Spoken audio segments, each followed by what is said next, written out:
office@uuithaca.org. Our service this morning has been pre-recorded, but we look forward to sharing the service broadcast on Sunday morning and seeing you at the live coffee hour that follows.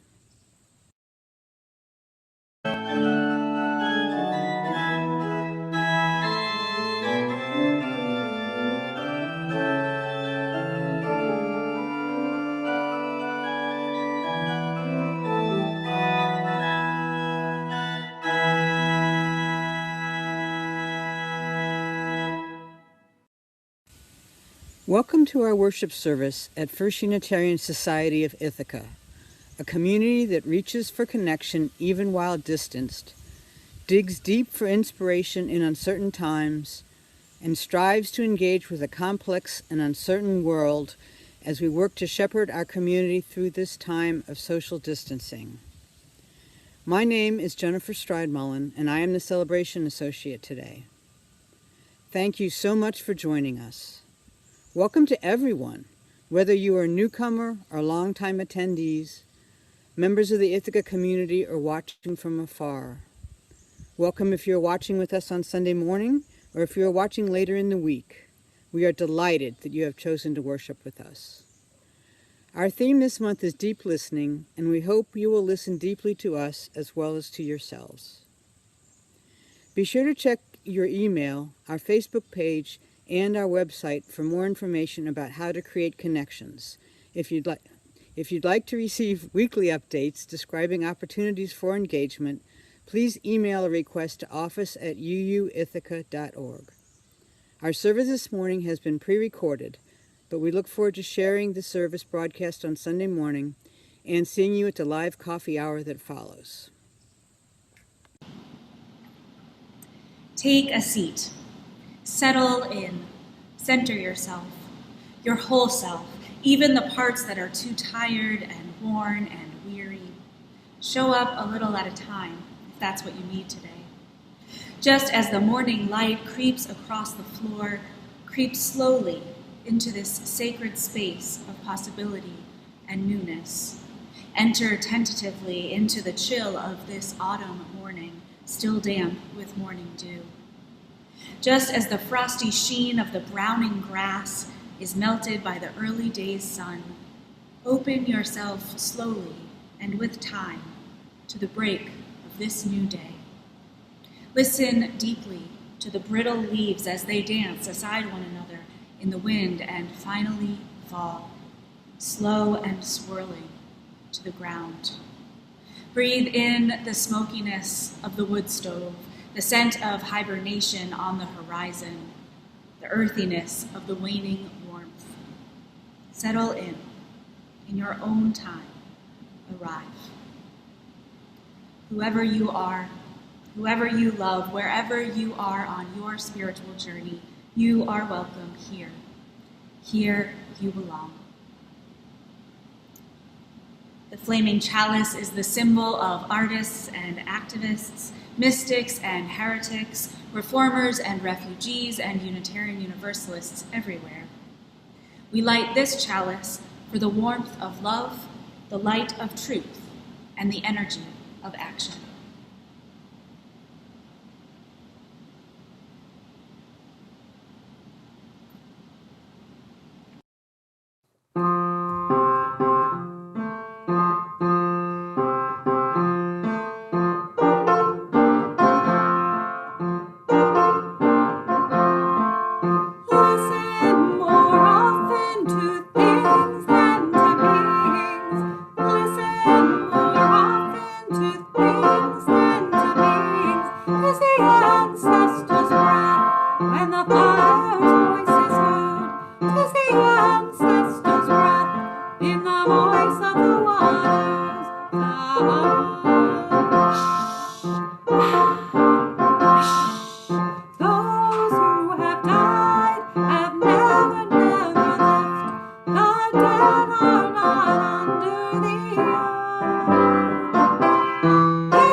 The dead are not under the earth.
Good morning, everyone.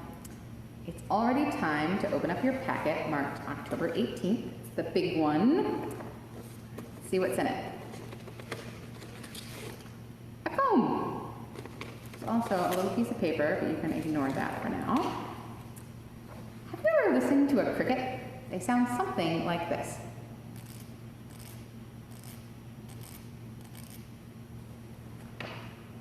Cricket Care tells us one thing most people wonder about is why crickets chirp and how they make that noise. Only male crickets can chirp, and they achieve this by using their stridulatory organ, which is located on the tegmen or forewing. On each tegmen, the crickets have a vein running along it with serrations on the edge, making it look almost like a comb. At the end of the tegmen, they also have a scraper. The cricket will move its wings onto each other and produce a noise that goes through a harp, a part of the body that has a lot of membrane, which amplifies and resonates the volume of the sound, causing a chirp. When we are listening deeply in the evening, we often hear crickets. It's one of the sounds of the night, and one of my very favorite sounds of the summer. Listening deeply to the sounds of nature makes us feel calm. Listening deeply can heal us from the busyness of our lives, when we are removed from the web of life. We can rest gently knowing we are interconnected with all of nature. We're going to listen now to a cricket symphony. Yes, actual crickets, and the music that they make.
Was that what you expected?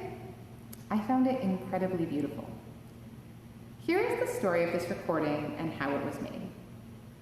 A version of this recording called Twisted Hair also appeared on the album Music for Native Americans by Robbie Robertson and the Red Road Ensemble.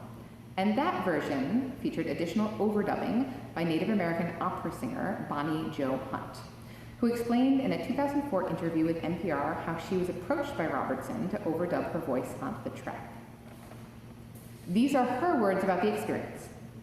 She said, "I do a lot of traveling because of our nonprofit organization. We work with children on self-improvement. So I'm out on the reservations much of the time. And I had these messages saying Robbie Robertson said to get in touch with me. So we went into the studio. He said, 'I want you to do whatever you feel like,' and now these are crickets. So I thought, oh my goodness, I'm to accompany crickets, see? And when I heard them, I was so ashamed of myself. I was so humbled because I had not given them enough respect. Jim Wilson recorded crickets in his backyard, and he brought it into the studio and went ahead and lowered the pitch, and lowered the pitch, and lowered the pitch. And they sound exactly like a well-trained church choir to me. And not only that, but it sounded to me like they were singing in the 8-tone scale. And so what? They started low, and then there was something like I would call in musical terms an interlude, and then another chorus part, and then an interlude, and another chorus. They kept going higher and higher. They were saying cricket words. I kept thinking, oh, I can almost understand them. It's a nice mellow tone. And they never went off pitch until one of the interludes, where they went real crazy, and they got back on again to where they were. And I know that people do not know that they're listening to crickets unless they're told that that's what it is. Our faith reminds us that deep listening to nature is healing. Our 7th principle encourages us to affirm and promote respect for the interdependent web of all existence of which we are part. When we practice deep listening to nature, we are taken to a place of calm, knowing that we are not isolated and alone, but instead a part of something that is so interconnected. Before I go, a piece of paper. You take your piece of paper, and you're going to fold it over the bottom of your cone, like this. So let's fold it over both sides. So take it up to your mouth, and you're going to kind of hum. Ready?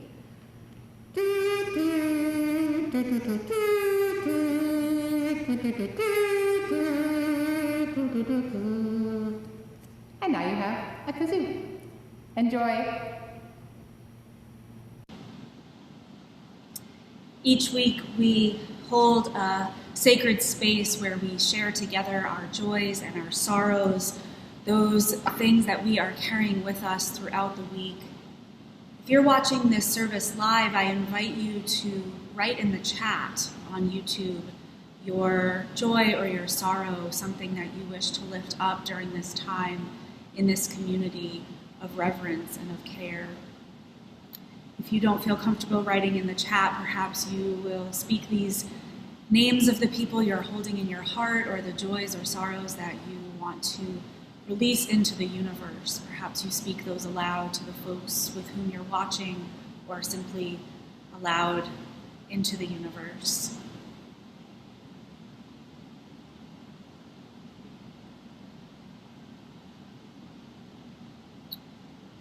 We'll also have some space during our Zoom coffee hour for the sharing of joys and sorrows. May we hold these celebrations and concerns in our hearts, those which have been spoken and written, and those which remain in the silent sanctuaries of our hearts. I invite you to join with me in some continued moments of reflection and prayer, meditation. I offer these words by Robin Wall Kimmerer from her book, Braiding Sweetgrass, Indigenous Wisdom, Scientific Knowledge, and the Teachings of Plants. She writes this: "Know the ways of the ones who take care of you, so that you may take care of them. Introduce yourself. Be accountable as the one who comes asking for life. Ask permission before taking. Abide by the answer. Never take the first. Never take the last. Take only what you need. Take only that which is given. Never take more than half. Leave some for others. Harvest in a way that minimizes harm. Use it respectfully. Never waste what you've taken. Share. Give thanks for what you have been given. Give a gift in reciprocity for what you have taken. Sustain the ones who sustain you, and the earth will last forever. So may it be. Amen. And blessed be." This week, we'll be singing verse 3 of Do You Hear? We will hear the melody played through once, and then we will sing through it together 3 times.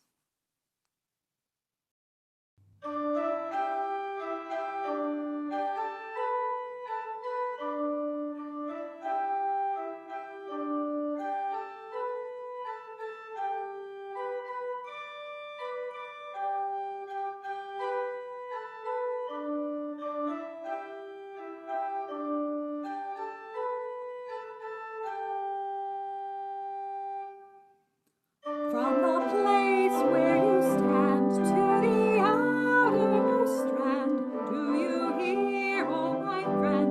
Do you hear, all the dreams, all the tears, all the sighs, all the prayers? They are yours, mine and theirs. Do you hear,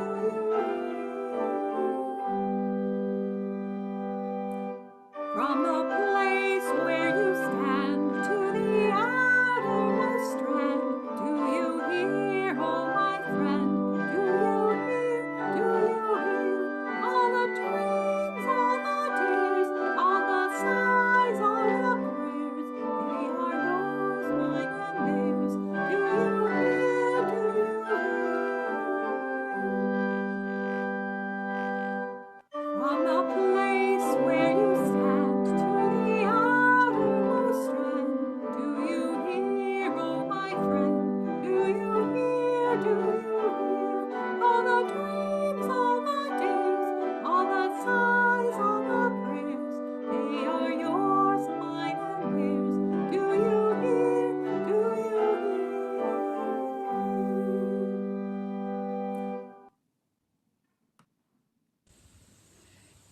Each week, we take an offering to sustain the important ministries and programs of this congregation and its presence in Ithaca.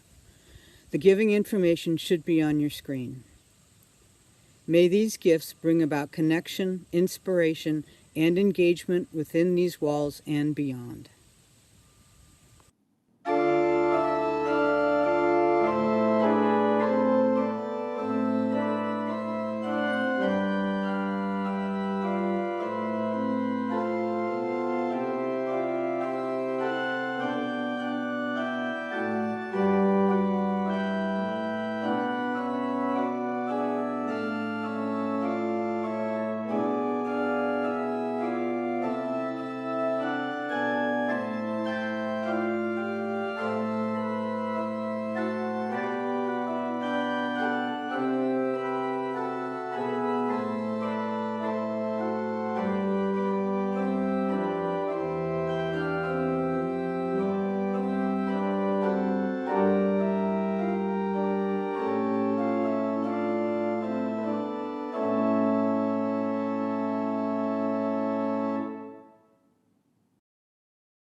Our reading this morning is a poem by Joyce Sutphin. It's called How to Listen.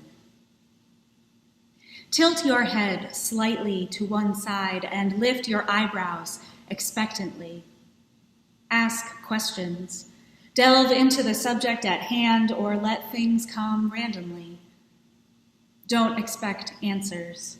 Forget everything you've ever done. Make no comparisons. Simply listen. Listen with your eyes as if the story you're hearing is happening right now. Listen without blinking, as if a move might frighten the truth away forever. Don't attempt to copy anything down. Don't bring a camera or a recorder. This is your chance to listen carefully. Your whole life might depend on what you hear.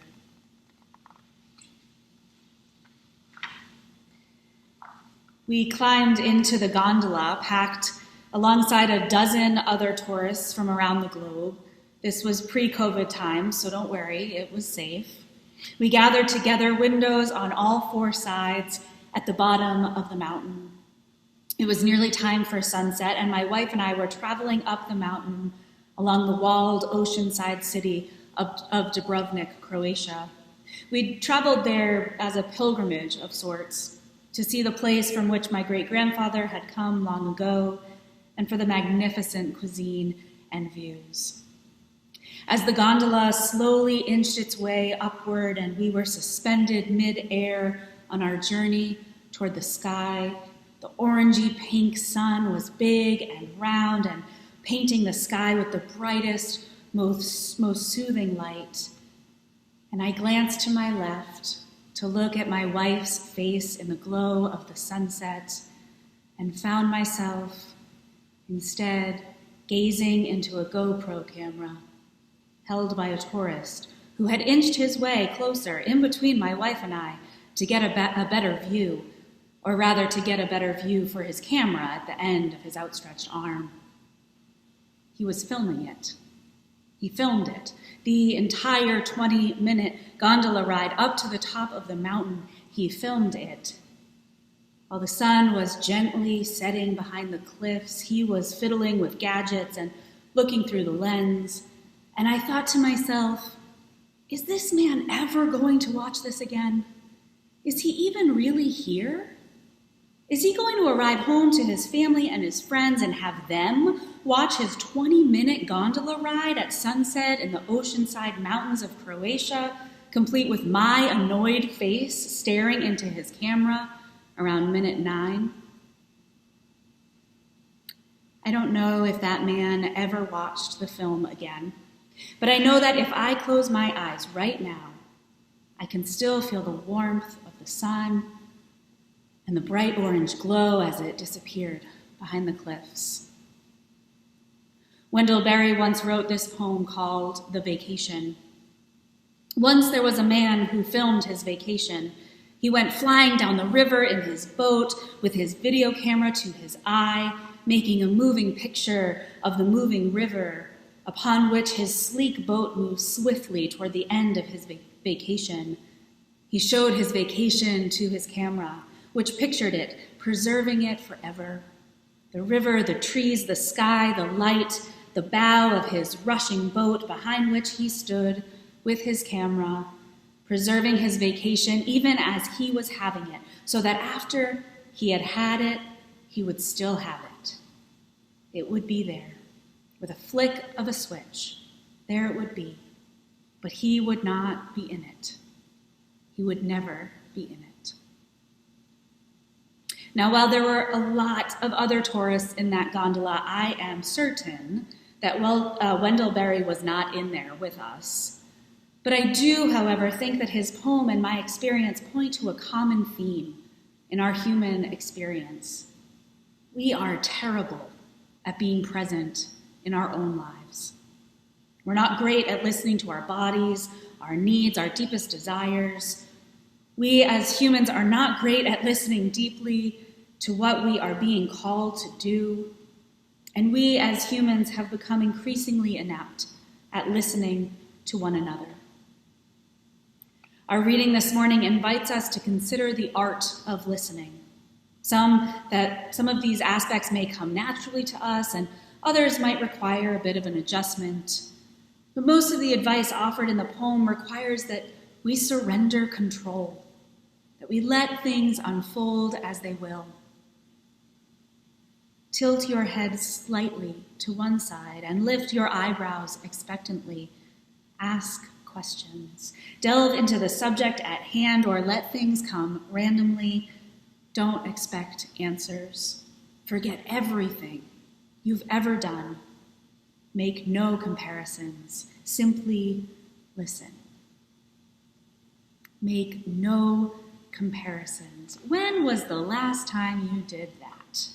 When was the last time you were having a conversation with someone you love or, quite frankly, someone you can't stand, and you didn't compare yourself or your experience with them or theirs? That's just like when that reminds me of the time when, if I were them, I would. I know. We do it all the time. In fact, many of us have been taught that this is how we can grow closer to another person, to remind them that we are just like them, that our experiences are the same. But at least in my experience, that's not helpful at all. And most of the time, it's also simply untrue. In fact, sometimes suggesting that the way a person feels is just normal and everyday, that can make them feel even worse. It may be normal, but that doesn't make it fun or right. And at its root, responding like this is not deep listening. It's preparing to answer, to share our own experiences. Listening and creating a compassionate and empathic space often do not require the listener to say much. Deep listening does, however, require us to pay attention, not in the way that we're trying to memorize every word or shared idea or physical action that was taken, but listening in a way, paying attention in a way that we might catch a glimpse of the truth that lives there. It requires us to clear our minds and our hearts of what we think we need to say next. What will our answer be? What we will say to argue our side, to prove that we know better. Deep listening requires us to forget all of that and instead tune into the emotions behind the words, the messages in the stories, the depth of the experiences. And in order not to miss the very experiences that are happening around us, we must let go of distractions. Listen with your eyes, as if the story you're hearing is happening right now. Listen without blinking, as if a move might frighten the truth away forever. Don't attempt to copy anything down. Don't bring a camera or a recorder. Perhaps one of the things I admire most about Indigenous and earth-centered cultures is the way their stories have been passed down over the generations. Oral traditions are at the heart of some of the oldest cultures on earth, and their stories and their meanings have transcended time and space. This is because oral traditions are rooted in experience and story and relationship. When someone's sharing a story to impart wisdom and truth, we listen in a different way. We hear the words in a different way. The words land differently than when we aren't acknowledging the wisdom that lies within them, or if we're considering what we might say next. These stories are also rooted in relationship and in the understanding that the stories live on in our telling and retelling of them. This is true in many cultures across the globe. It may even be true in your own family. What are the stories that your family tells over and over and over again? What are the messages and the lessons that you can learn from these stories?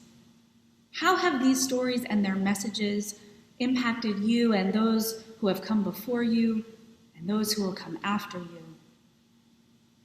What part of the story might be left out in the retelling and telling and retelling again of our family lore? How have these stories shaped you? Listening deeply is about being present, about relationship, about letting a person's story be their own. Listening deeply is also about the takeaways. It's about that part that stays with you long after the moment has passed. When I was a little girl, my parents read to me before bed. When we would finish a storybook, my father would turn to me and say, "What is the moral of that story?" And I would say what I thought the point of the book was: to always do your best, to care for others, to be kind, to work for a fair world. These were the takeaways, the morals, the wisdom in each of these stories. And I didn't write them down in a notebook, but they were imprinted on my heart somehow as a lesson to be tucked away for later. I think this is what the poet in our reading was trying to get at when she instructed us not to rush and copy everything down, or make a recording, or try to capture the wisdom. I think this points to our ability as human beings to remember stories in a way that trying to memorize facts falls short. Maya Angelou once said, "I've learned that people will forget what you said, people will forget what you did, but people will never forget how you made them feel." This is the part about showing up and paying attention to the way people make us feel, tuning out the distractions, being present. So often, we try to capture that feeling, to bottle it up, to carry it with us. And this is why we are so tempted to take the perfect picture, to buy the perfect souvenir, to capture the moment in that exact perfect way so that we can relive it later. We want to keep that feeling forever. We want to visit that emotion again and again. But if we're truly listening deeply to ourselves and to each other, we'll put our phones down, we'll close our eyes, we'll feel the warmth of the sunset on our face. And maybe, if we're lucky, the person we're with will capture a picture of the glow on our face at just that right angle. If there's one thing I miss from when I was younger, it was getting pictures developed. I loved the feeling of taking a roll of pictures, dropping them off at the store, and picking them up a week later. What a joy it was to look through and see which moments had been captured. I didn't know when I sent the roll in what would come out. How great was it to see the candids of my friends at the school dance, or my family opening Christmas presents, or just spending time in the yard. So many moments that weren't posed or perfectly arranged or taken over and over and over again to get the exact perfect angle. I miss the randomness of it all. So much of our lives is posed now. So much energy is taken up with getting that perfect posed picture for social media or the wall in the living room. And years from now, we might never stumble upon that random candid of Aunt Marjorie waving in the doorway or Grandma mid-laugh at the Thanksgiving dinner table. Our lives have become so much more intentional in some ways and distracted in others, obsessed with perfection. Sometimes I wonder if, amidst all of this, we've forgotten how to listen deeply to one another, to ourselves, to the world in which we live. Sometimes I wonder if there's so much static that we've forgotten how to tune into ourselves and each other and just be present. I wonder if we've forgotten how to pay attention to each other. We are living in times that are fraught with worry, with violence, with divisiveness, with harm, sometimes intentional, sometimes by mistake. We're living in times when our ability to tune in to what another person is saying or explaining is impacted by the preconceived ideas we've already decided about them and their story. We're living in times when fear and illness threaten our very livelihood. We're living in times when we are called to hear the stories of those who have been marginalized and to help amplify them, to be heard by everyone, even when it means hard truths about ourselves. We're living in times when, perhaps for the first time, the experiences of those who have been harmed for generations are being seen by the masses because someone pulled out their phone and started filming at just the right moment. Sometimes being present and listening deeply to the moment requires us to use the tools we have to do some good. Part of what it means to be a Unitarian Universalist is practicing deep listening to yourself, to others, to what the world is asking of each of us. What will you find if you listen deeply to yourself?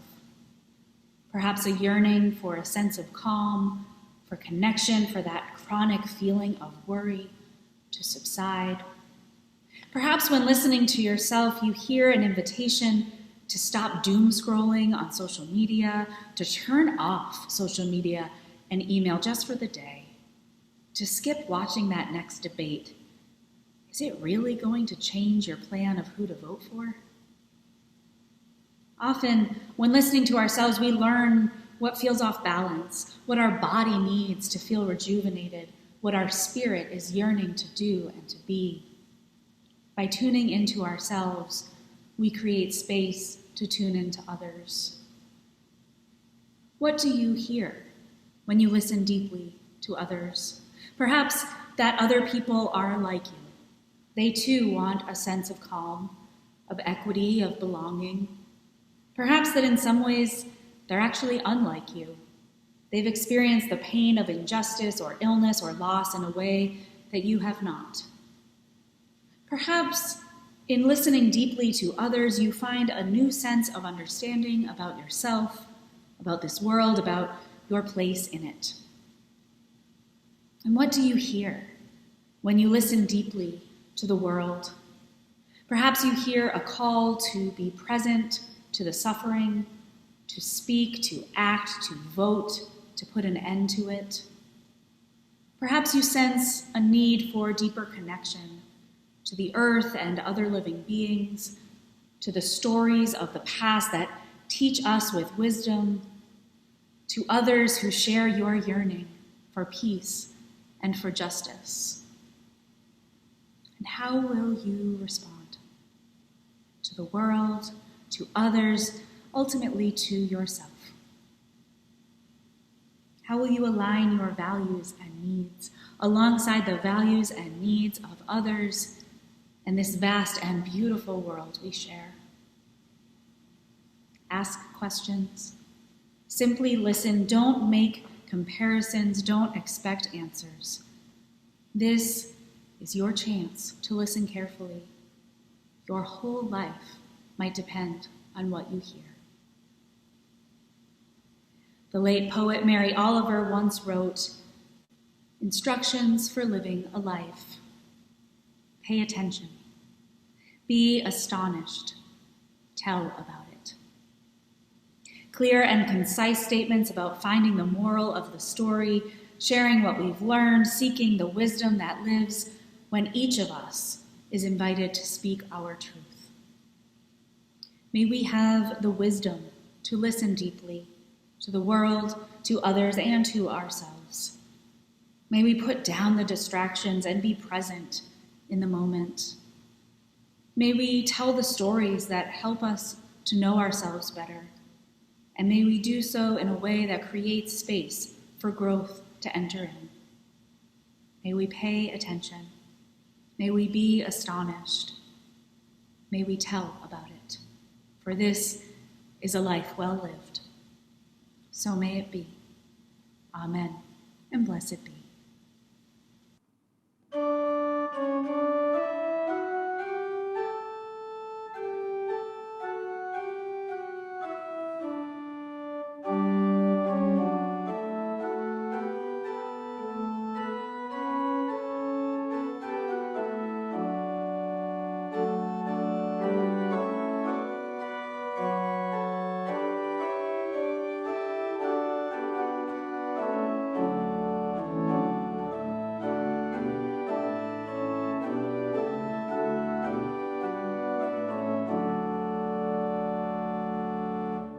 Blessed Spirit of my life, give me strength through stress and strife.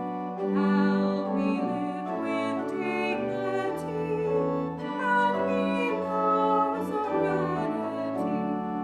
Fill me with affection, clear my mind of fear and confusion.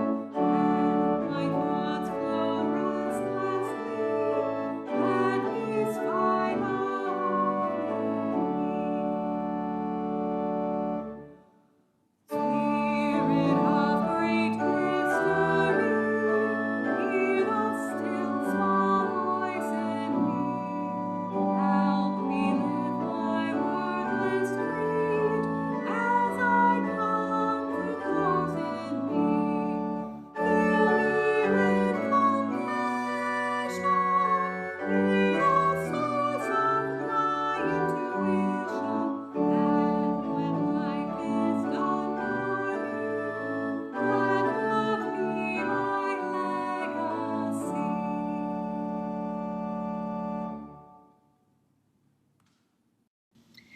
This is our chance to pay attention, to be astonished, to tell about it. This is our chance to listen deeply to our deepest needs and how they respond to the needs of the world. This is our chance to tune into the sounds around us, the voices of people we love, the voices of people we don't yet know, the crackling of the fire, the crickets in the grass outside, the falling leaves. This is our chance to listen carefully. Our whole lives might depend on what we hear. We extinguish this chalice, but not the hope, love, and courage that it represents. We carry our love and our courage out into this beautiful and broken world. Our service is now ended. Let our true service now begin. Go in peace.